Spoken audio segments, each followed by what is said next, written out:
my talk. Here we go.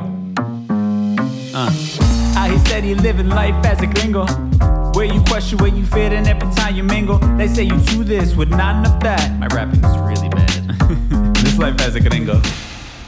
Yes, hello and welcome to another episode of Life as a Gringo. I am Dramos, of course, and it is Thursday, so it means it's time for our Thursday Trends episode.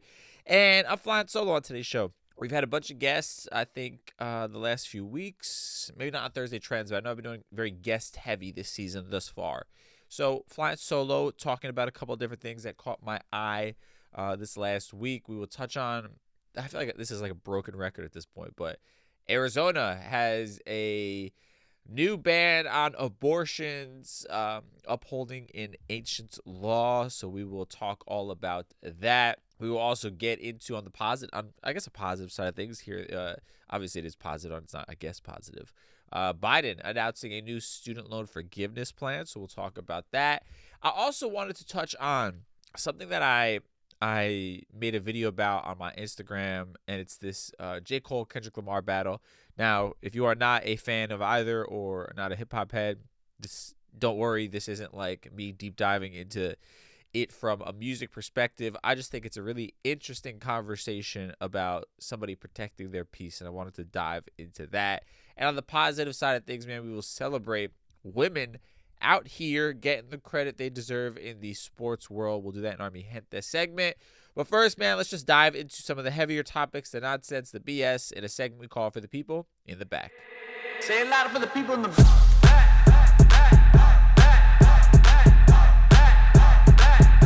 Say it louder for the people in the back.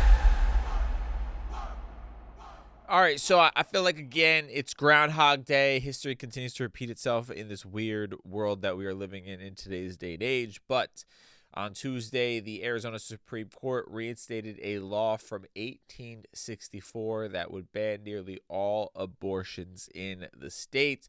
Now, this is a 160-year-old law which predates Arizona even being a state. And this makes performing an abortion punishable by 2 to 5 years in prison, except when the mother's life is at risk.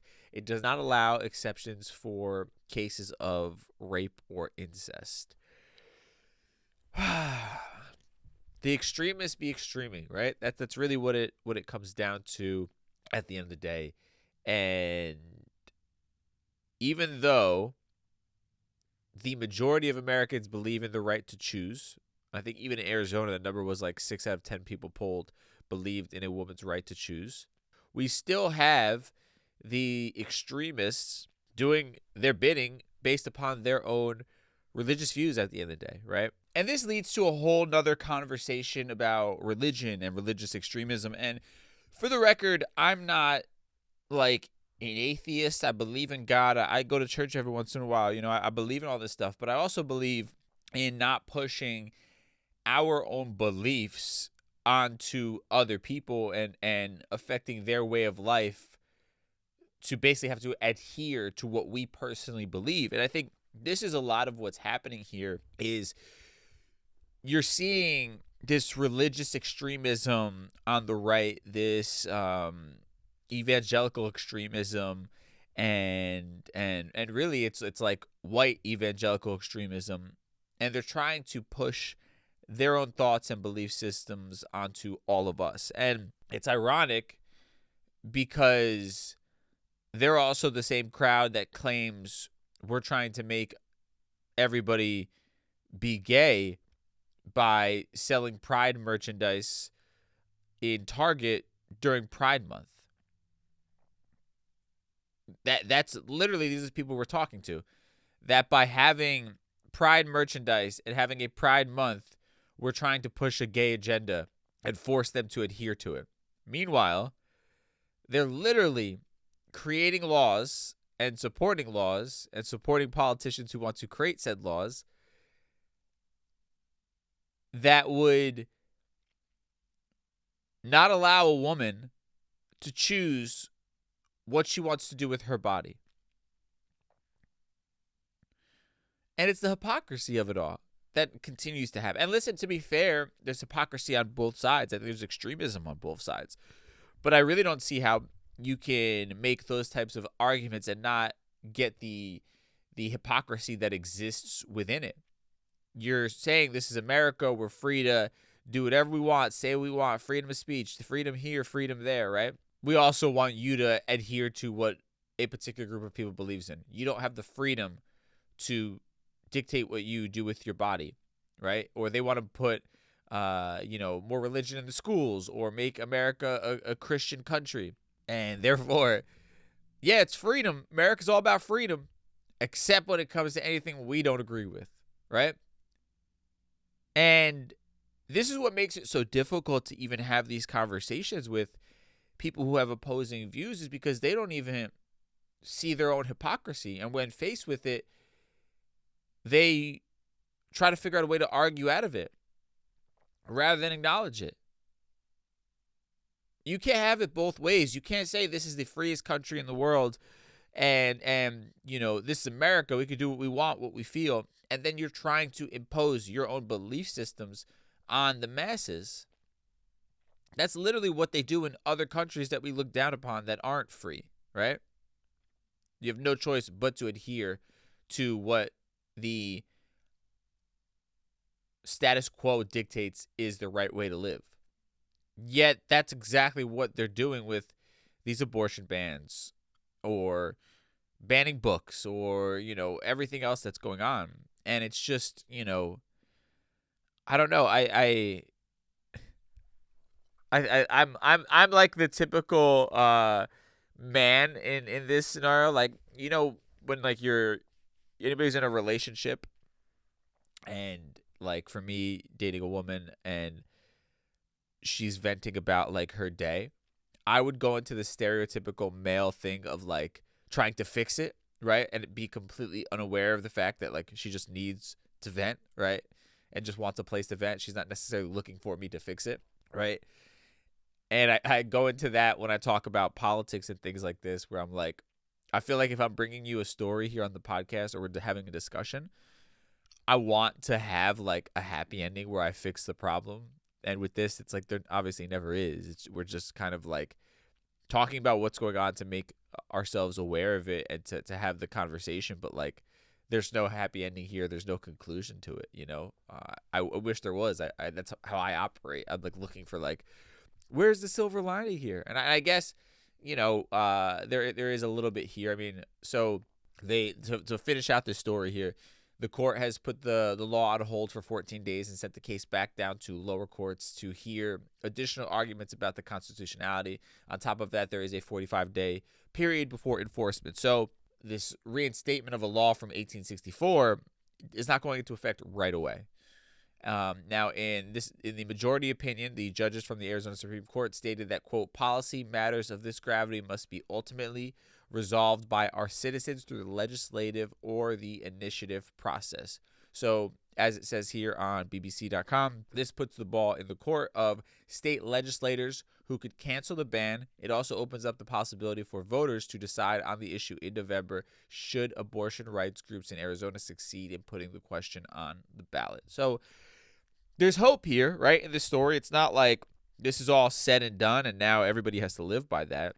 This is just becoming a popular thing happening around the country. People wanted to make noise or people wanted to enforce their own, extremist views. And this is the state of the United States that we live in right now, the current state of this country. And yeah, I again, here I am trying to like bring it like, oh, but here's the, whatever, here's the ending of this. It just sucks, man. It's just weird.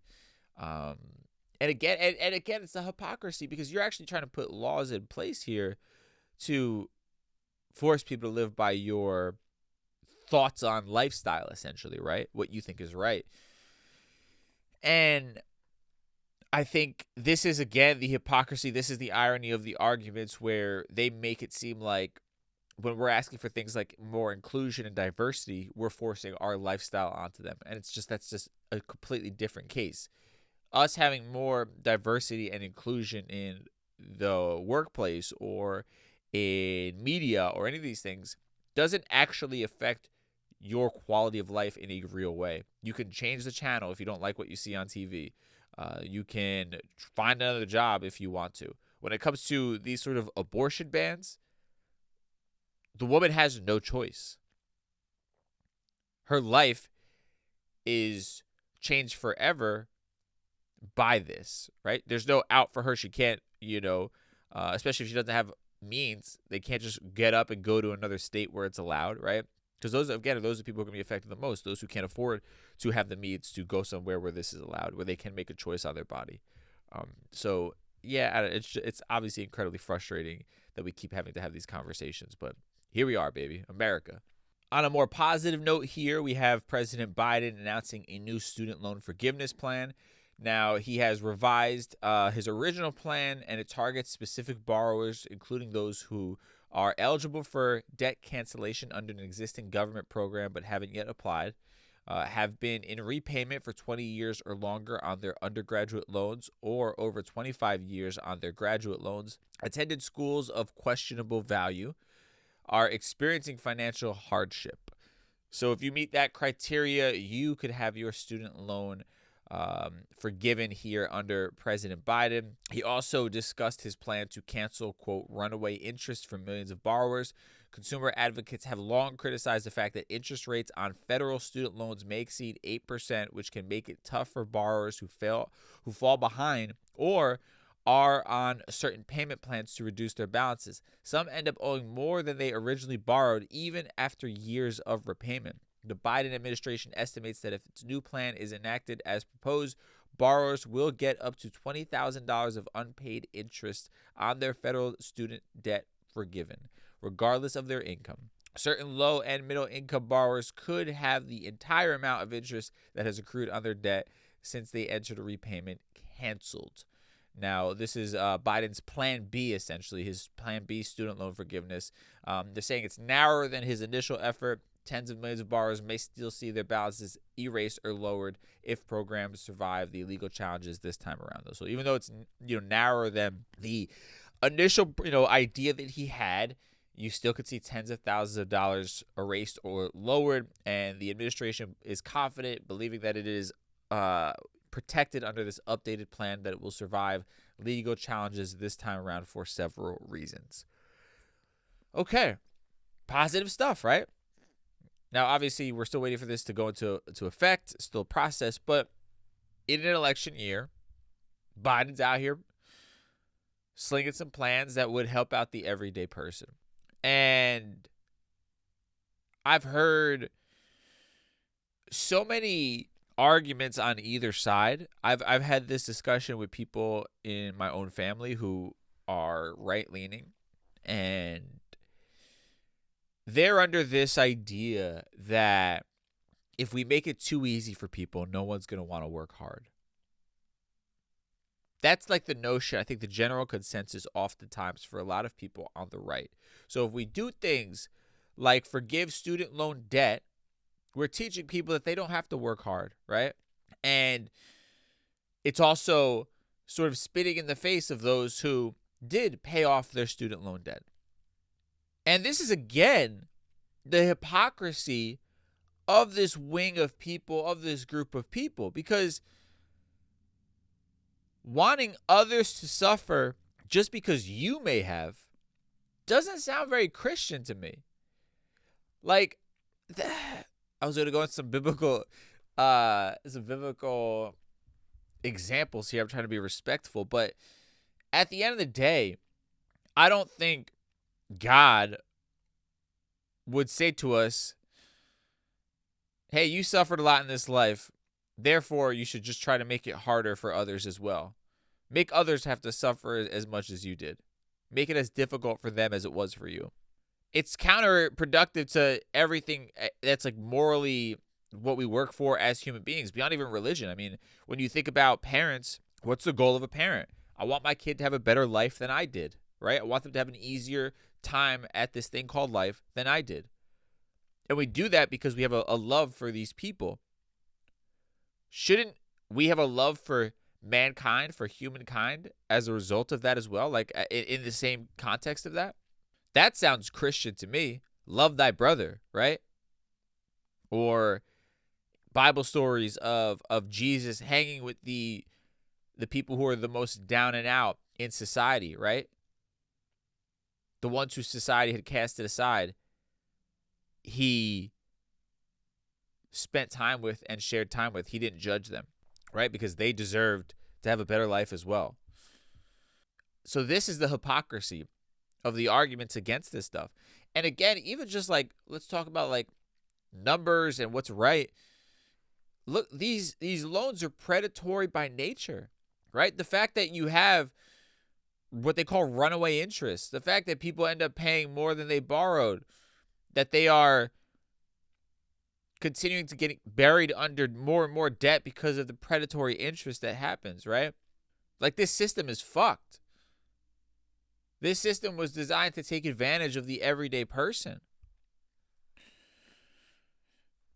Unnecessarily. Because this still could be a win-win for people. Colleges could still make their money. The student loans, the companies, the banks, the programs putting them out there could still make a profit. But instead of being happy with it being a situation where everybody potentially won, they all decided to be as predatory as humanly possible. Colleges, let's make it incredibly expensive. Let's make all these prerequisite classes that literally add no real value to the student's life, but let's make it a prerequisite so that we can gouge them for more money. So they have to spend more money with us to fulfill the credits needed to graduate. Like, when I went to my first college was a county college. One of the prerequisites was gym or health class. I had to pay to take a health class. Some people paid to take a gym class. In what world does that make sense? That's high school stuff. Things you did all throughout high school. But now the college is doing that. Why are they doing it? You're an adult. They don't need to make you work out or teach you about health, especially when you went through health class all throughout middle school and high school. That's a means to gouge you out of money, right? That's $1,000 right there, or whatever it is for your school. I can't remember how much each credit was. That's what that was. It's predatory by nature.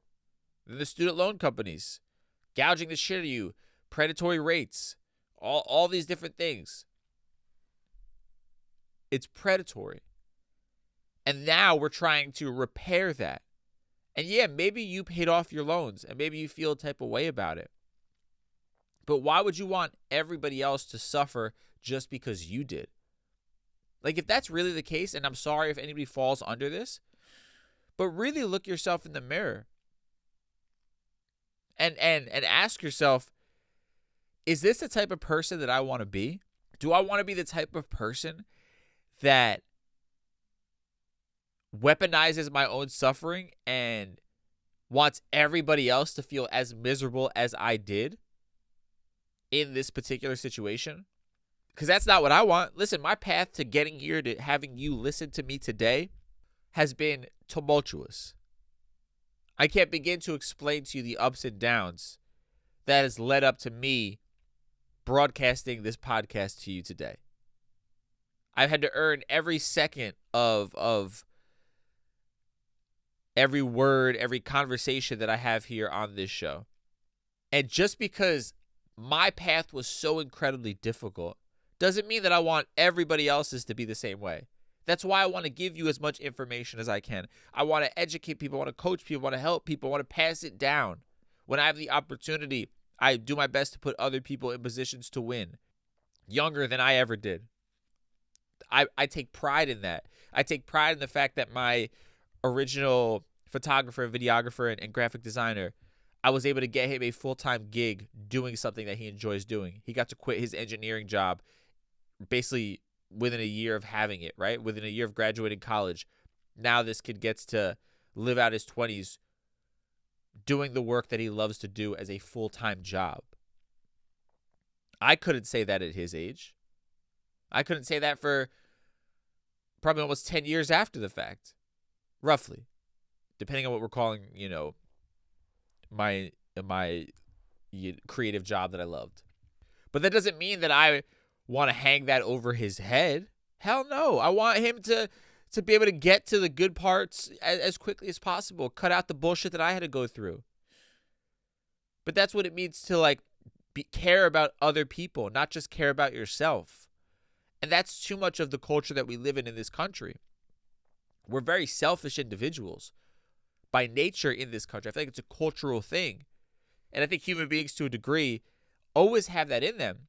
But I think we as a country, our society, the moral standards we have in place, the cultural sort of standards we have in place, is a very selfish one. That's what capitalism is essentially based upon, right? Where it's the idea of profit, profit, profit, success, success, success.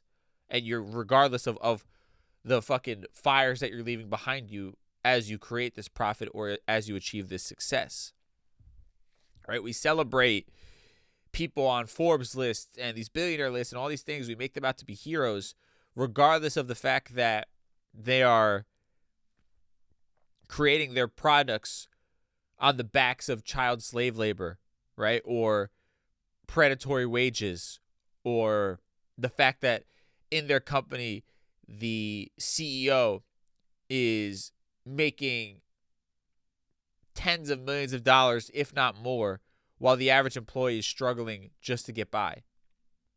And that they are fighting tooth and nail to not have to pay people a fair wage. Meanwhile, they're buying a private island somewhere. And we celebrate those people. Those are the people we hold up on a pedestal. Oh my God, how amazing are they? Look at this. Look at the success. Look at the wealth. Meanwhile, they did it on the backs of people who are struggling to get by when they have so much. That is the norm in our country. That's what we celebrate. And that's why so many people are miserable in this country. And so many people are angry and disenfranchised because we've created this culture. We've allowed the wealthy, the elites, to normalize these ideas, to tell us, well, you just have to work a little bit harder and you too can then be in a position to shit on the everyday person. That's what we've normalized.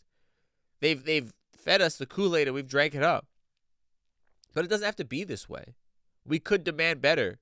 We could demand people actually giving a shit about one another. That's what's missing.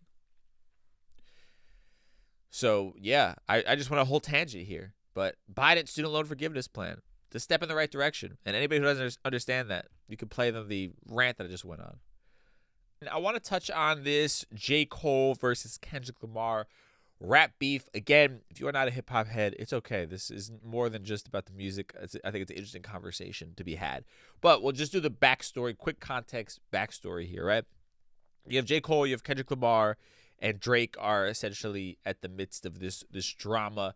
They're known as like the big three of the hip-hop world, like currently, right? Of still doing it at a high level.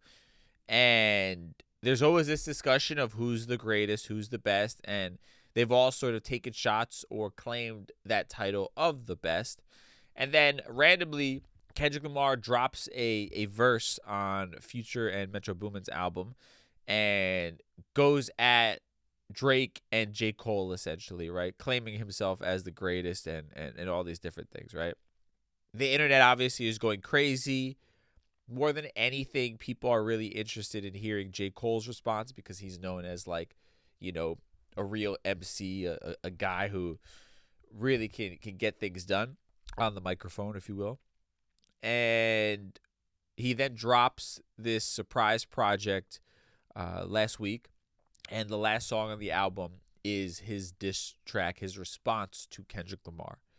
And for context, he didn't really go personal. What people call these are like warning shots. Neither one of them really dove in and said anything below the belt. You know, we didn't get like the extreme moment of a rap beef. This was kind of warning shots, essentially.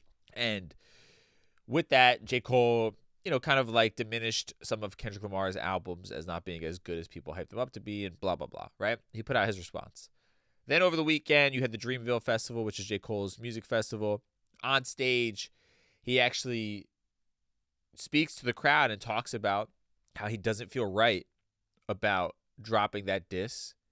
He goes on to essentially apologize to Kendrick for the things that he said and that it doesn't sit right with his soul. And because of that, he's going to take it off the album and basically, you know, never perform it or anything like that. So, of course, the response on the internet is, for the most part, not everybody, but I think it's kind of been divided into two camps, where one camp feels like this is rap. It's a sport. It's a blood sport, essentially. J. Cole is, to paraphrase what some of the conversation has been, is a bitch for apologizing after putting out this diss, right?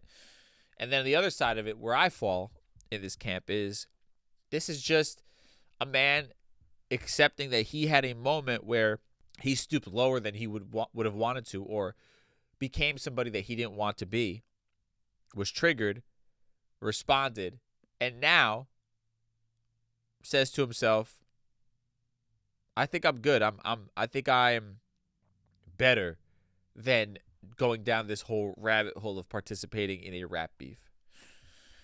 And I think this is a great lesson in the idea of protecting your peace, right? Because let's say they go down this whole, and stay with me if you're not a fan of music. I promise we're getting to something, a lesson here. But let's say they go down this whole path of back and forth, rap disses, rap beefs, blah, blah, blah. And J. Cole ends up having the kill shot, if you will, where it ends it. It's like, oh, he's the clear winner here. And everybody knows it. And it's undeniable. The internet is co-signing that. What did he gain out of that situation? Like, what did he really gain? Yeah, in the moment, you're getting the accolades, you're getting the high fives, you're getting the social media responses in your favor, and it feels good for your ego. But truthfully, what are you getting out of that? Personally, I don't see it as gaining much. Now, what did you lose? You lost a lot. Because for however long this would have gone on, let's say it went on for a couple months, you're now having to deal with the negative energy that comes from being in a beef with another human being. You're constantly having to respond to something.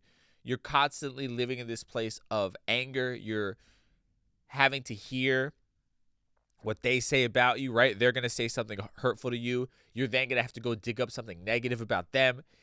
And you're literally just inviting more and more negativity in your life because you're participating in a negative situation. And again, for what?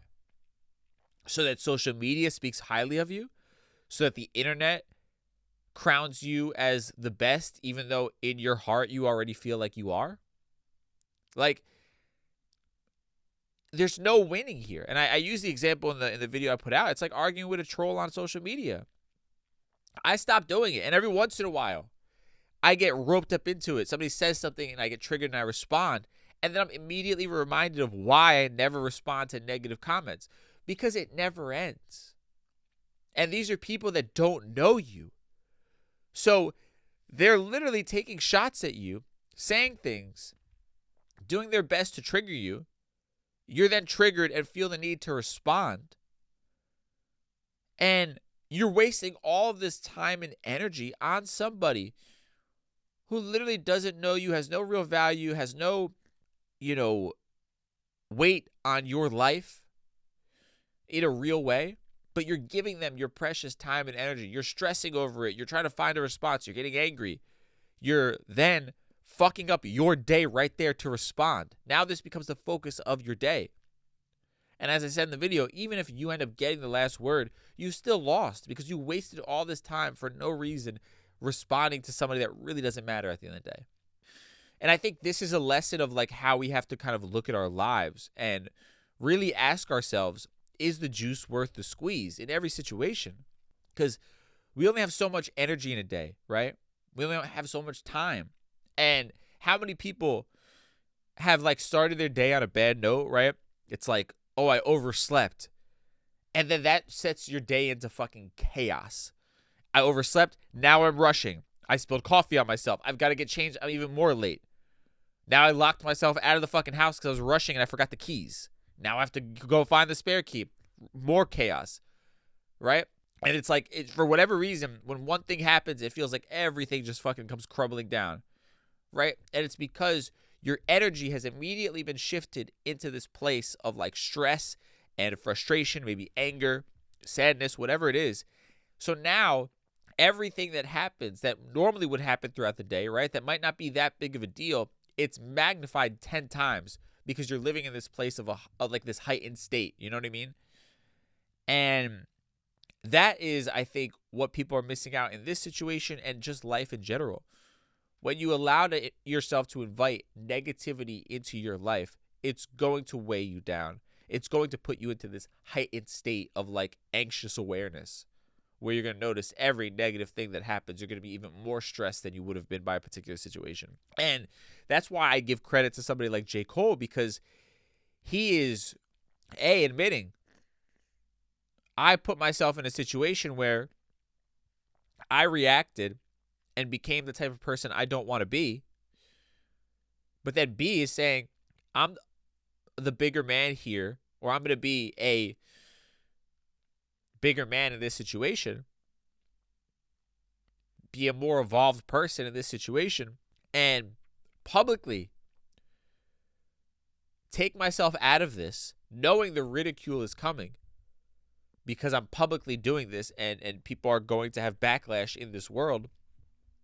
But I'm saying to myself, I'd rather bear a bit of that embarrassment and shame than invite this negativity into my life by participating in something that I have no real interest in or adds no real value to me, other than feeding my ego.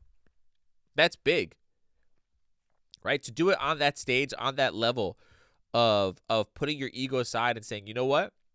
Y'all are going to clown me for this on a high level, but I refuse to let my ego take the wheel here. I'm going to do what's best for me in the long run. And that's why you salute him. That's why I salute him, I should say. Because that's not easy. That's difficult. Too many of us are so concerned with the opinions of others that we will allow ourselves to keep participating in situations that do not serve us. We would rather avoid the momentary ridicule, the short-term ridicule that might come from people judging us. We'd rather avoid that and live a life of misery or lack of fulfillment just to avoid that one moment. So we'd rather have our entire life be unfulfilling and living it for other people than just having to have the hard conversation and accept the momentary ridicule that might come from us expressing ourselves against the popular opinion. That's the lesson here. You have to protect your peace, and sometimes that might come at the cost of your ego, of validation, of your peers coming at you in some sort of way. But in the long run, it's worth it. It's far more important than having superficial acceptance from a bunch of people who really don't matter at the end of the day. So that's the lesson I wanted to touch on with that and expound upon. Thank you for indulging me if you're not a fan of like music in general, and this isn't that interesting from that perspective. So I appreciate you. Now, with that said, we're talking about some positivity. Of course, we'll do it in our Mi Gente segment. Mi Gente.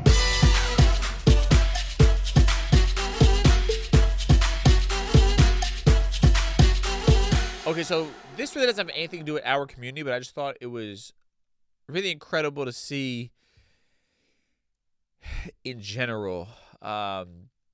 And this was the women's NCAA championship game. You had Iowa versus South Carolina, and they crushed the TV ratings. They crushed like the men's TV ratings.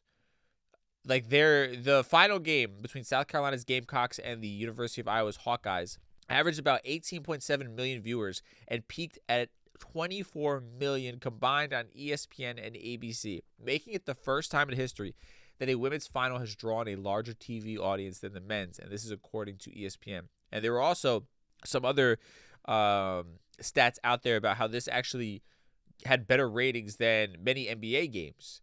And they're saying, in contrast, the UConn Huskies and Purdue men's final game averaged about 14.82 million on TBS and TNT.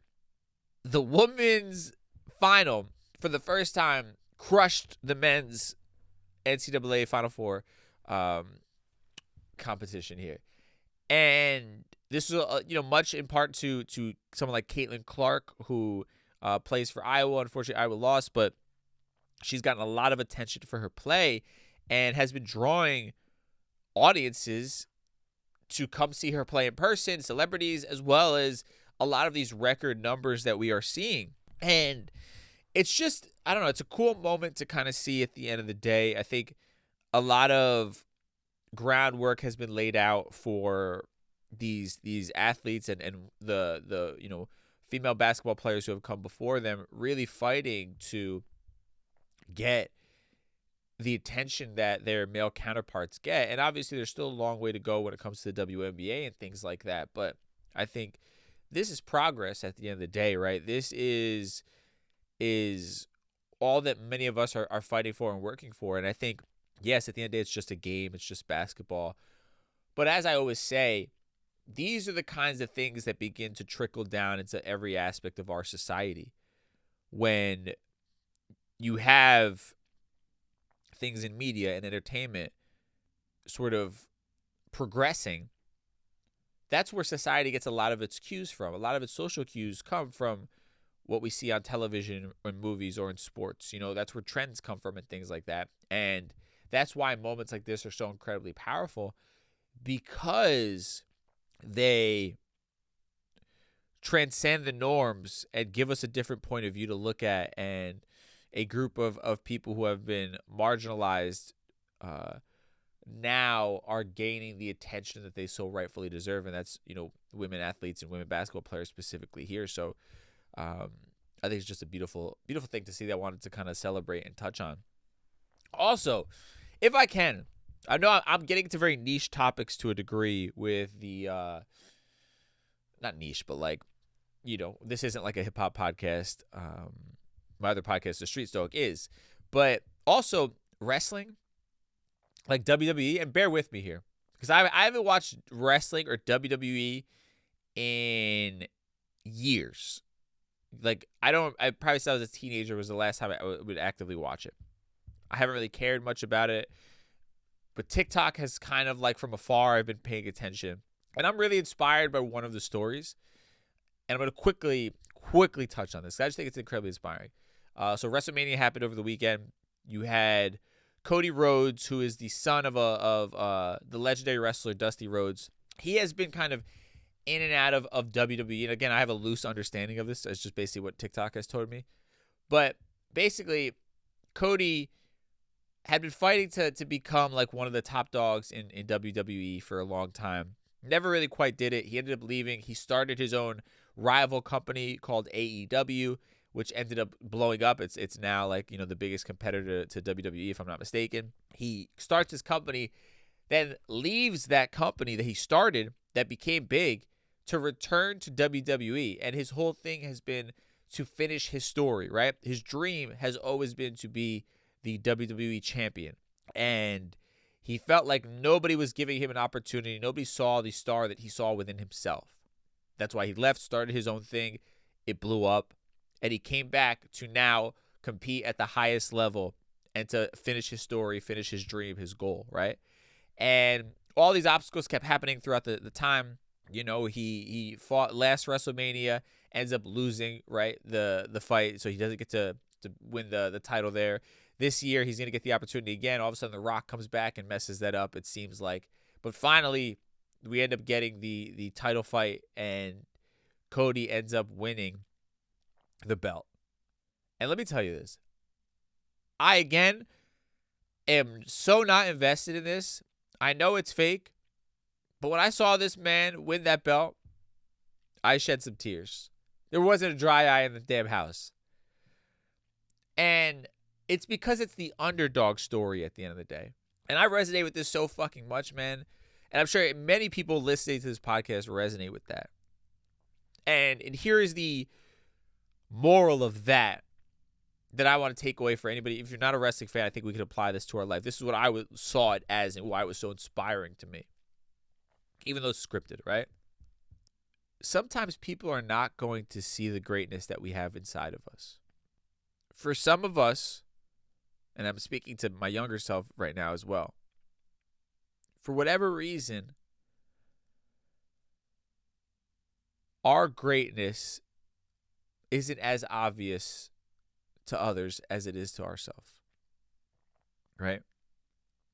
And we see sometimes our peers getting celebrated and people being able to see the greatness within them. And we wonder, why is it that nobody can see the same in myself? I know I'm capable of this, but nobody sees it. Nobody wants to give me an opportunity. Nobody appreciates all the work that I'm putting into this. And it's easy in those moments to give up, to lose faith, to think to yourself, maybe this isn't for me. And this is where you have to dig deep and really have the belief in yourself that you are meant for greatness. That regardless if everybody around you sees it or no one does, it doesn't change the greatness inside of you. And yeah, maybe your path is going to be more difficult. As I said, mine has been incredibly tough. But that shouldn't stop you from living out your dreams and achieving your greatest potential. And that's what this story is. This kid felt like nobody saw him for the star that he was and could be in WWE. And a lot of people would have been happy to just be there. They would have said, you know what? I get to compete in the majors of my industry. Maybe I'm not the top tier. Maybe I'm not getting a lot of opportunities, a lot of camera time, but I'm here. I'm in the building. If I'm not mistaken, I think he actually got fired at one point too. So, but that could have been part of the storyline. I'm not sure, right? But either way, whether he got fired or whether, he could have stayed and just sort of been a lower tier guy. Regardless, he picked himself up off the floor and said, if you're not going to see it in me, I'm going to go off and do my own thing and build it up so much that you're not going to be able to then deny it anymore. And that's what he did. He went and built a rival company that blew up. And then from there, and some people critiqued him for this, but then from there said, I want to prove to myself that I can compete at the highest level. And I want to finish my story. And then he went out and had the patience to essentially take the loss the first year at WrestleMania. And then go along with the current storyline to eventually finish it. And to me, it's just so inspiring to have that level of patience and to just keep on fighting and to have that sort of belief in yourself to just keep going, to just keep fighting for what you know you deserve. And I think for me, I get emotional whenever I see people getting their just due, because I know what that feels like. I know what that chase feels like. And I hunger for that feeling, And I think maybe it never really comes, or for some people like him, it did. It really, he was able to really live out that moment, where he was able to say, I did it. There's no questions about it. I did exactly what I set out to do. I'm here and I arrived. And I think maybe I'm still waiting for that moment to a degree as well. Maybe that's something I need to work on or figure out what that actually looks like for me at the end of the day. But that's a conversation for another time. I just wanted to share that because I thought it was really inspiring as well, for even if you're not a wrestling fan. Like, again, I'm just watching through TikTok clips and I'm just like crying for no reason. But I think because it speaks to me, it speaks to the underdog in me and my love for the underdog at the end of the day. So, yeah, that's that. Now we're going to quickly tie everything we talked about today in a neat little bow in a segment we call Conclusion Stew. Time for conclusion stew. All right, so to quickly touch on all we did, the right is just tripping right now, man. The Arizona Supreme Court reinstating a law from 1864 about abortion bans. This is the world that we live in, man. people are really going to the extreme on everything, and it's quite scary at the end of the day. That's all I could say about it. Hopefully this ends up on the ballot in November. But yeah, just the hypocrisy of it all, man. It really is just like, it's not surprising, but it's disappointing. Biden announcing the student loan forgiveness plan. Great stuff here. Again, if you have a problem with this, look yourself in the mirror and say, why do I want other people to suffer? These student loans were obviously predatory. The idea of college in general has been predatory. That's the top of another conversation. Why wouldn't we want to try to add some relief to people? Life is already hard as it is, right? If you paid off your student loans already, God bless you, but also understand that you did it in a time where home buying was still probably affordable. I was reading something where they were talking about the popularity of $1 million homes in the United States. And I'm seeing it in New Jersey.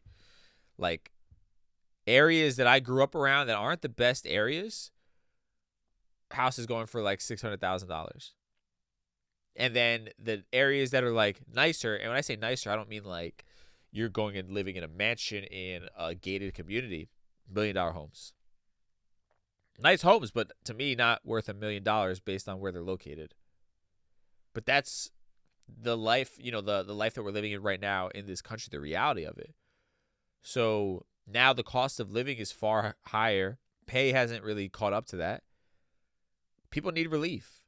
Why punish them, or why not try to provide them with some sort of relief for circumstances they could have planned for, but also programs that were predatory by nature? Like, yeah, I don't care if I do or don't have student loans, if I paid them off. I want everybody's life to be a little bit easier. I want this country to be a little bit better of a place and people to be a little bit happier, regardless if it helps me or not. I don't qualify for this. So at the end of the day, like, this does nothing for me, but I support it because I know a lot of people, it's going to be a huge game changer for them. So that's that. And then this whole J. Cole and Kendrick beef. Listen, protect your peace, man. Even if it comes at the expense of being slightly embarrassed by others' opinions. People's opinions do not matter. They should not matter at the end of the day. What matters is how you're spending your time and energy, and if you're using it in a way that is productive and a way that you can be proud of. And that's the decision that J. Cole made by dropping out of this and apologizing. He knew that he didn't want to invite negativity into his life. He knew that wasting more time on this would be a disgrace of all that he's built and the legacy he wants to leave behind and what he wants to do in his life. And he bowed out publicly, and he's going to take the ridicule, but his life is going to be better and more peaceful for it. And then, man, women out here just crushing it. Caitlin Clark really leading this charge with the NCAA championship TV ratings, outpacing the men. Just absolutely amazing stuff. Honorable mention, shout out to Cody Rhodes finishing the story. Again, I'm not a wrestling fan, but fuck, I just love when an underdog wins. That's it. That's where I'm at. And with that said, thank y'all so much for tuning in. Man, we dropped some new Just Be merch. I'm really proud of this. JustBe.NYC. That's my wellness brand. And it's really cool. It's not like, logo type of thing. It's literally like a positive message I'm trying to instill into people is be you. So we have some beautiful embroidered sweatshirts. We have some cool hats. If you're watching the video version, we have these beautiful embroidered hats that say be on them, right? So just be you at the end of the day. I'm proud of them. They come in a bunch of colors, perfect for spring. And yeah, that's it. JustBe.NYC if you want to check those out. With that said, I'll catch you on Tuesday with a brand new episode. Until then, stay safe. We'll talk soon. Peace.